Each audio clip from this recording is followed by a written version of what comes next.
I'm in your picture? Yeah. You're gonna look cute in it. See? There I am. Perfect shot. Thank you. It's not a ride, Wendy. It's not like it's a ride. Hi.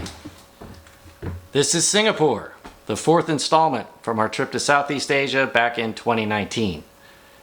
We bookended the trip here, so in this one I'll be discussing the first and last legs. An island city-state, Singapore is located at the south end of the Malay Peninsula. Its land area is about 281 square miles, so the whole country is a little bit smaller than New York City. Sitting only 1.5 degrees from the equator, the weather doesn't vary much throughout the year. Typical temperatures are high 70s to low 90s Fahrenheit, with May and June being the hottest months. We went in September. In case you're wondering, a city-state is an independent country that lies entirely within the borders of a single city. Historically, think Rome, Athens, and Sparta. These days, there are only 3: Vatican City, Monaco, and Singapore. Wendy and I hadn't traveled together before, so we were very excited, but also a little nervous as to whether we'd be able to stand each other 24/7 for 2 solid weeks. Prior to this trip, the longest we'd been together non-stop was like 4 days. We flew EVA Airlines from San Francisco, and the thing that struck me on boarding was this lovely music playing over the PA system. That's a subtle touch I'd never seen an American carrier use. Oh, quick tip for anyone new to air travel: don't be this guy. Seriously. He absolutely had to stop and talk to the flight attendant right in the middle of boarding. Total dick move. It's like leaving the checkout counter at the grocery store to fetch something you forgot. EVA is headquartered in Taiwan, so we transited there on our way to Singapore. Now, it might seem obvious to think that it would just be a straight shot west across the Pacific from California, but the Earth is wider at the equator than at the poles. So it's actually faster to turn north out of San Francisco, head up the west coast of North America, and hang a left at Alaska, move west over the Bering Sea, left again at the east coast of Russia to go south over Japan, finally reaching Taiwan in about 13 hours. This route also has the benefit of remaining fairly close to land the entire time. Since we had traveled essentially westward the whole time, there was an aspect to this leg that just tickled me. It still does, to be honest. Here is 2019 Kevin to tell you about it from the airport in Taipei. All right, so we got on the plane Sunday morning at 1 o'clock in the morning, right? Yes. The last time we saw the sun was Saturday evening. Yes. Saturday evening. We just landed in Taipei. It's 5:20 in the morning? Something like that. 5:20 in the morning on Monday, and we haven't seen the sun since Saturday. We spent another few hours relaxing and exploring the airport there before boarding our connecting flight, which took another 4.5 hours to reach Singapore. Changi Airport is impressive. Here's a clip of the customs hall. Now see how short the line is at the beginning of the clip? And see how many people pass me? And how many more are coming down the escalator? Yeah. Taking that video easily added like 20 or 30 minutes to our time in line. As much as I like that shot and the memory that it evokes, I can't really say that it was worth it. Singapore's extensive subway system is cheaper and often faster than taking a cab. It's called the MRT, or just the metro, and from the airport you can link to the entire network. We were heading to Chinatown and knew there was a stop within walking distance of our hotel. However, when we got to the station in the airport, we were a little confused by the ticket machines. Luckily, we found two women nearby and they helped us figure it out and how to pay the proper fare. Singapore has a long history. It's been part of ancient empires and sultanates. In more recent times, European colonizers from the Portuguese to the Dutch and finally the English laid claim to the island. Singapore has been an independent nation since 1965.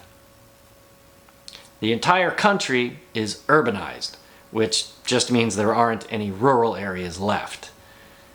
80% of the population lives in these high-rise government flats scattered across the island, all with easy access to places of employment and shopping. What a novel idea, huh? The concept was literally born in fire, and it's a fascinating part of Singapore's history. But that's not the point of this video. You can look up the Bukit Ho Swee fire, or let me know in the comments, and I'll make a standalone video about how one 3-hour period in 1961 sparked the creation of Singapore as we see it today. Once we reached Chinatown and made our way up to street level, I couldn't get a cell signal, so no map app to get our bearings. Just then an older man approached and asked if he could help. When we told him where we were headed, he gave simple, clear directions, including a tip on where to get a nice cold beer nearby. We'd only just arrived and had already met 3 friendly locals who all ended our conversation with, "Welcome to Singapore." I wonder how many visitors can say the same for their arrival to an American city. Singapore is the most expensive spot in the region, which is why we chose to stay in Chinatown. Lodging there saved us 30% off the more famous parts of town. Still and yet, you can find cheaper accommodations than where we stayed. Just be aware that you'll probably be sharing sleeping quarters and bathrooms with the other guests. Here at the start of our trip, we stayed at the Porcelain Hotel, which is a perfectly lovely little place. Emphasis on little. I'll send you back in time again and let then Kevin give you the tour. Keep in mind that the room you're about to see is the executive. It costs just a little over $100 US per night. Alright gang, you're in for the tour of your life. That was the East Wing. Here's the master suite.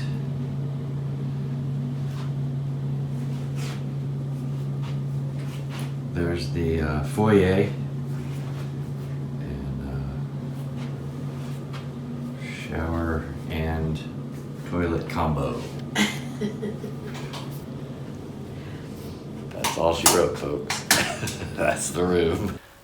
Possibly the main draw to Singapore for us came from watching Street Food on Netflix, where we learned about hawker centers. Singapore is very much a melting pot of cultures, and nowhere is that more evident than in the cuisine. From specific traditional foods from around the world to Singapore-specific hybrids. Hawkers originally operated out of street stalls. As part of the government's push to modernize and clean up the city, they initially banned the outdoor stalls. The backlash to this was so strong that they reconsidered and built the hawker centers as a compromise. I'm majorly oversimplifying, but that's the gist of it. The center in Chinatown is huge. Picture a multi-level parking garage, but instead of parking spaces, there are shops and food stalls. The first treat we found that we'd been dying to try was cane juice, which we had first seen, I think, on The Amazing Race. I've seen this on TV.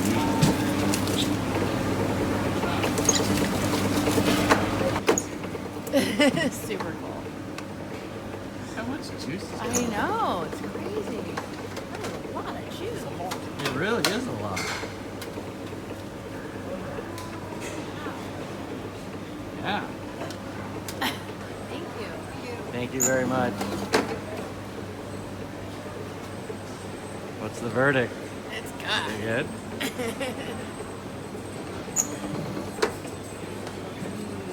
Oh yeah, that's really Yummy. good. Oh, yum. From watching street food, we knew we wanted to try chicken rice. To be clear, I didn't misspeak. It's not chicken and rice, it's chicken rice. One of the few dishes that is purely Singaporean and a staple that some eat daily. There are two basic strategies when deciding on a stall. One, which you'll hear about a lot, is to just look for the longest queue. If the locals are willing to wait in line for something, there's probably a reason. Second, it's just how long they've been in business. This is one of my favorite shots from that day. We're standing back reading the menu board and discussing our options. And this dude is just chilling here at the first table. Watch what happens once we've decided. No, you get a plate for $2.50. Yeah, let's do that.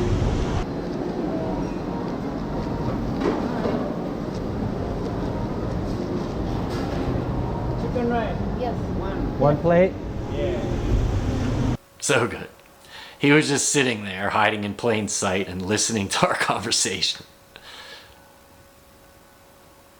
Upon first taste, it was clear why chicken rice is so popular. It's quite simple, as you can see, and while it may not look like much, it is very, very tasty. It's also the perfect midday jolt of protein and carbs to get you through until dinner for less than $3. That's another remarkable thing about the hawker centers.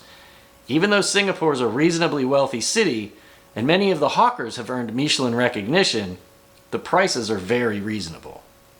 We shared that single portion of chicken rice, then decided to leave the center and continue exploring Chinatown.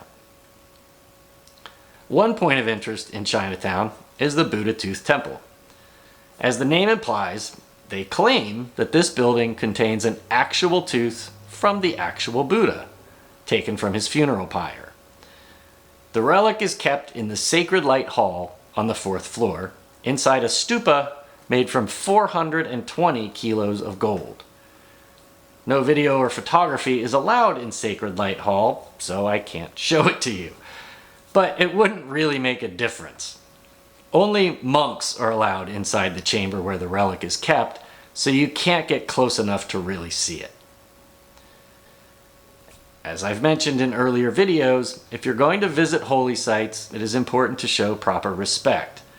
You can see here from Wendy's attire, we were given cover-ups to adhere to modesty standards. Now, I'll be honest, I'm often a little uncomfortable in places like this. Not because I don't share their beliefs, which I don't, but because it just feels rude to go traipsing through with my camera while people are praying and meditating. Visitors are welcome though, and I'm glad for it because I find sites like this fascinating.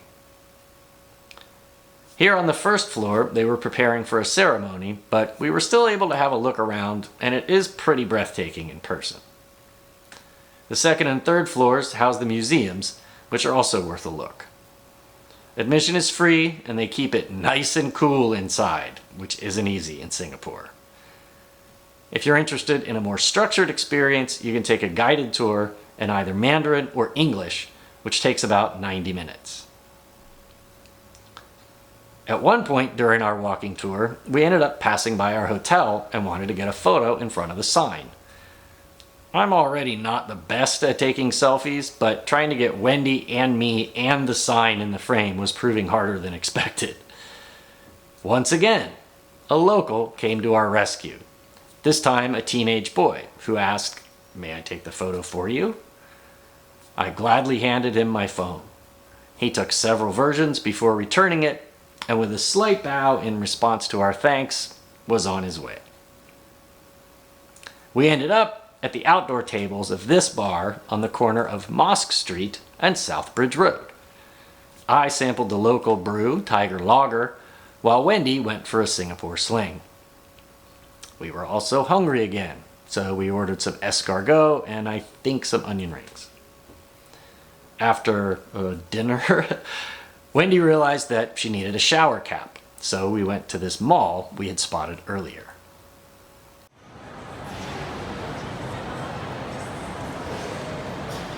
There's 4 more stories down, and somewhere in here we have to find one shower cap. Wish us luck.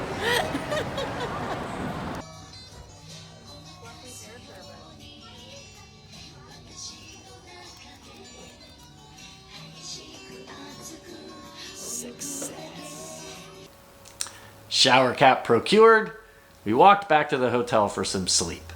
We were traveling again the following day, heading to Bali. In the morning, I decided to walk to Starbucks for a cup of coffee. As I groggily got dressed, I asked Wendy whether she wanted to come with. "No, I'm fine." "Want me to bring you tea?" "No, you just go ahead. I'm good." "Sparkling water?" "I'm fine. Just go get your coffee." By this point, she was practically shooing me out of the room. I was still half asleep, so I didn't really think much of it, but do you remember me telling you that this was our first time traveling together? You also remember me showing you what the room looked like? Yeah, the bed here and toilet here, separated by this wall of glass with 0 soundproofing. It was well over a year before she explained to me why she was so adamant about me getting that damn cup of coffee. Anyway, I did a little exploring once I had said coffee and came across this memorial. It is one of 20 erected to mark the 50th anniversary of the end of World War II. If we'd had more time, I would have liked to visit them all. This one commemorates the Sook Ching Inspection Center. During the Japanese occupation, an estimated 25 to 50,000 Chinese men were detained at centers like this prior to being executed and buried in mass graves. It is powerful to realize that you're standing on the spot where these innocent men were forced into trucks.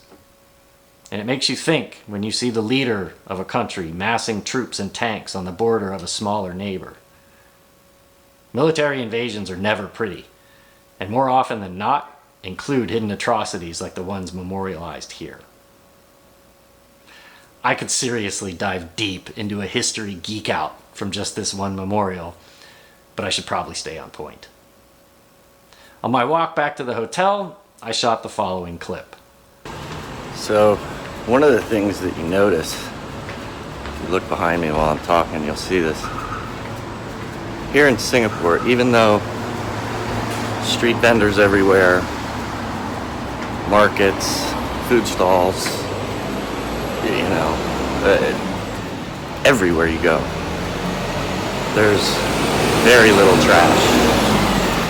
And part of the reason for that is it's a $2,000 fine for littering. But I think more importantly than that, it's just that people give a shit. And there's also trash receptacles everywhere. And I'm pretty sure the city empties them every day. So you will see the occasional piece of litter, more commonly than not, my guess is dropped by a tourist. But all things considered, they keep this place amazingly clean. The first Keep Singapore Clean campaign was held in 1968, followed shortly by Annual Tree Planting Day and several clean water campaigns. They even take pride in their public bathrooms, which are run as businesses, being held to sanitation standards and receiving ratings similar to restaurants. It is a source of pride to run the cleanest bathroom Again, what a novel idea. Quick note about the chewing gum law that people tend to harp on. Yes, it is true that they banned the import and sale of gum back in 1992. The reasoning was twofold. On one hand, vandals were putting chewed gum on the door sensors of metro trains, disrupting train service. And also they just realized they were spending over $150,000 a year just cleaning up gum.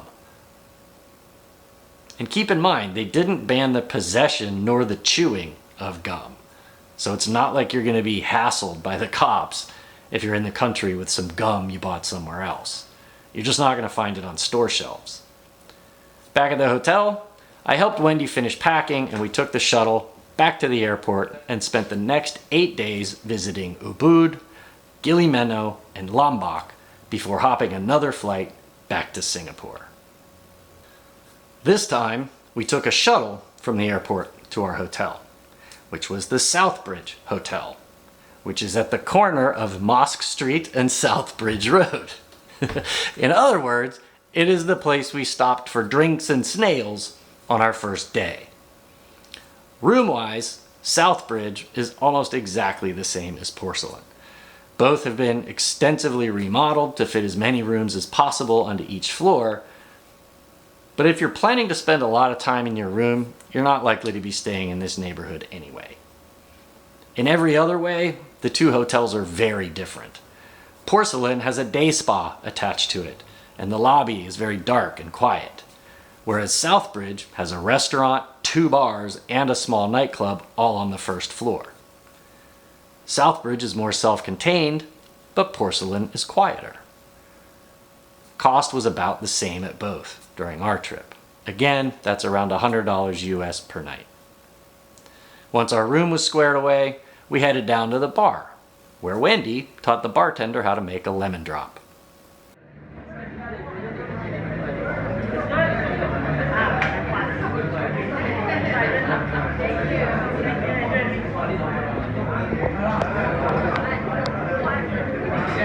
How is it? He says he learned a new cocktail today. It was delicious. Our first stop, now that we were back from Indonesia, was a return to the Hawker Center. As we passed this dumpling stall with possibly the longest queue we'd seen to date and Michelin recognition, I got into line while Wendy went to get drinks. As fast as the folks behind the glass were making the food, the line didn't move for almost 10 minutes. And then a woman walked away from the window with a stack of like 10 or 12 steamer baskets. Once she was away, the line moved much faster. Watching them make the dumplings and other dishes was amazing. The speed and efficiency with which they executed every moment, impressive. We bought 2 different types of dumpling. Both were pork. One was fried and similar to what's often called a pot sticker here in the States. The other was steamed and made more like a bun. By the time we sat down to eat, I didn't even think about taking pics or video, and it's really a shame because our reactions, especially mine, to this food would have made for great content. That was, and I'm not exaggerating, among the top 10, possibly top 5 most delicious meals I have ever had, especially the buns, which explode when you bite into them, flooding your mouth with this delicious broth before you even start chewing. It's so good. One of the reasons we're glad that Singapore is such a hub for travel in Asia is that we can schedule a layover just to visit that stall again. Mark my words, that will happen in a future video. We talk about it a lot. Later, we went into this Tintin shop just because I was incredulous that such a thing even exists. Wendy had never even heard of Tintin. For some unexplained reason, the dude working there told me I wasn't allowed to film. Maybe they're concerned about people making counterfeit versions of their inventory? I don't know. At the time, I just thought it was funny. No filming of our 90-year-old comic strip characters. We also went into this super cool store that sells almost nothing but chopsticks. It's insane. The women who worked there were super awesome and funny. And while Wendy was looking at these, I don't know what the proper name for them is, hair sticks. I mentioned that I'd never understood how they worked, which Wendy seconded, even though she was considering buying one. So this woman gave us a demonstration. Okay, yes, yes. I like you very much, Ma. You are very honest and very friendly and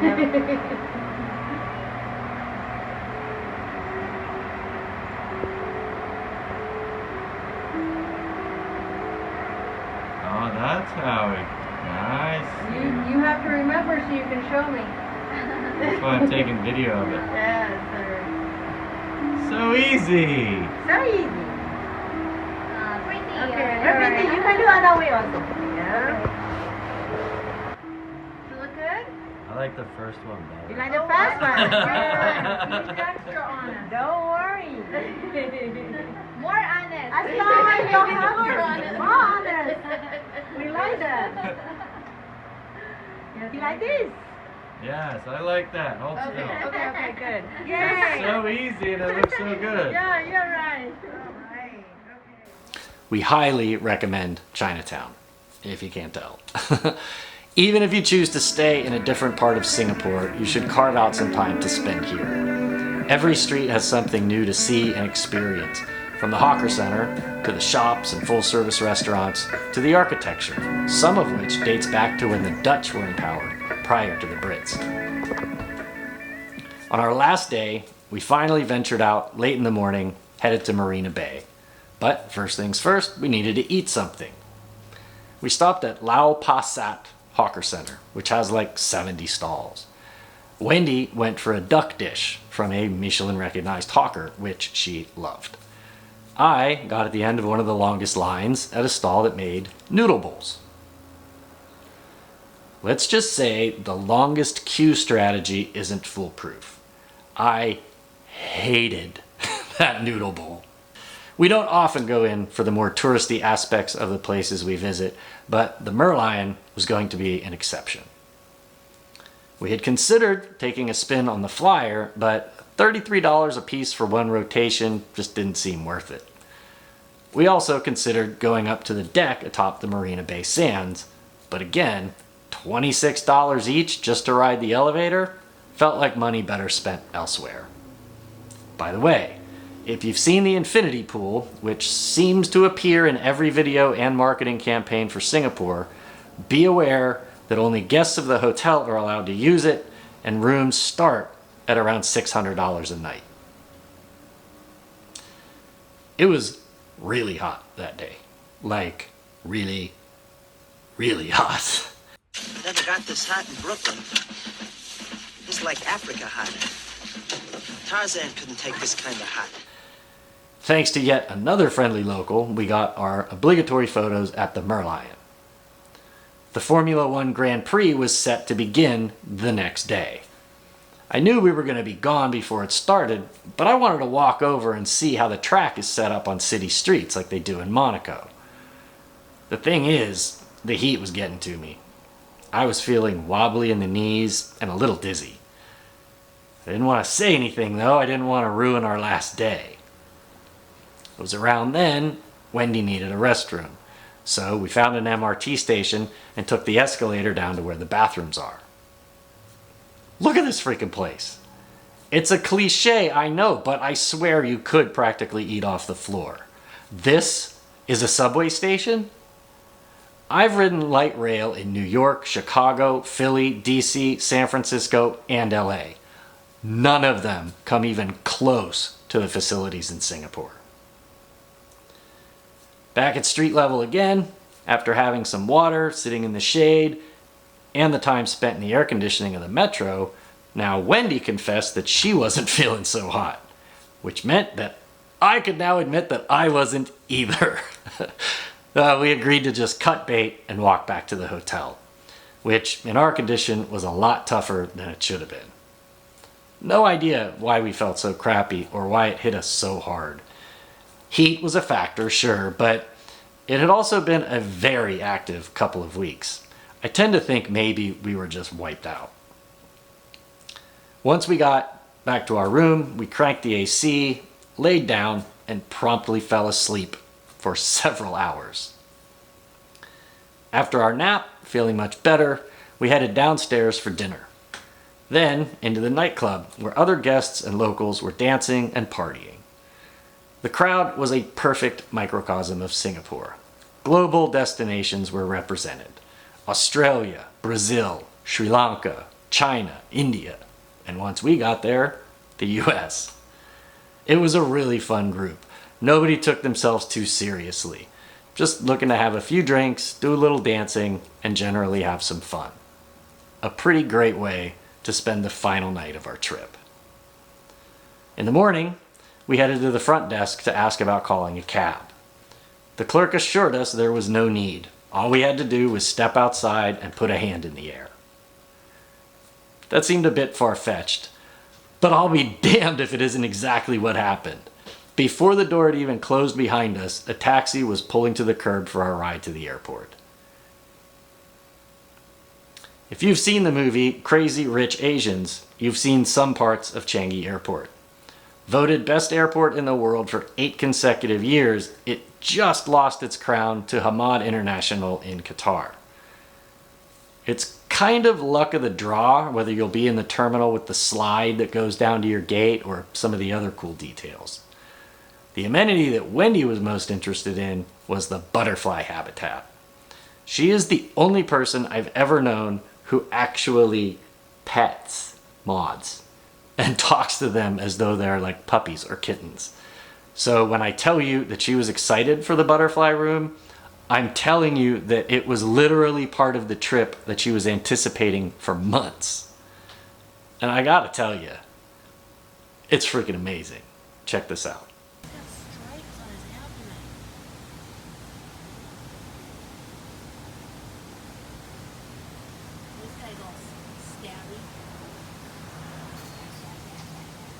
Sorry, dude. That one's Stabby Stabberson over here.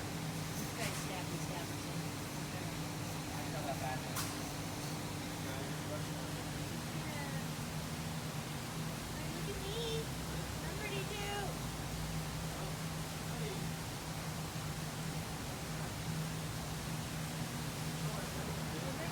This isn't an airport, you guys.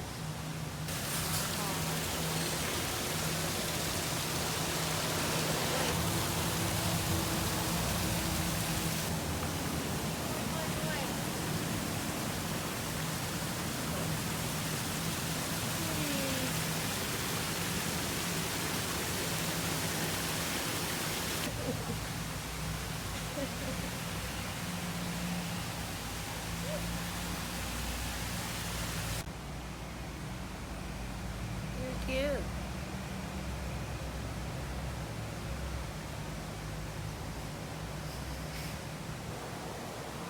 What a pet him.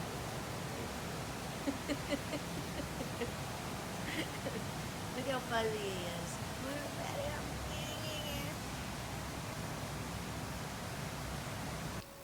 I showed you the Hello Kitty themed airliners earlier. Do you remember that? On the billboard outside the mall? Wendy had commented several times how adorable she thought they were. And as luck would have it, we were flying on them all the way back to California. There's even a Hello Kitty store in the airport in Taiwan. Unfortunately, I couldn't buy Wendy a Hello Kitty phone case because she still had an iPhone 6, which they had long since stopped making cases for. She still uses that phone, by the way. The craziest part about these planes was that everything, and I do mean everything, carries the Hello Kitty brand. The napkins, the cutlery, the soaps and lotions in the bathroom, the safety card. It goes on and on and on.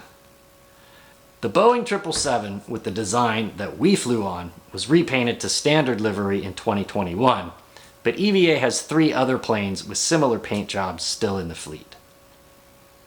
About 20 hours after leaving Singapore, we arrived back in San Francisco and found our hired driver for the 90-minute ride home. He dropped us at Wendy's place sometime after 2 o'clock in the morning. It was a hell of a good time and a wonderful first adventure together.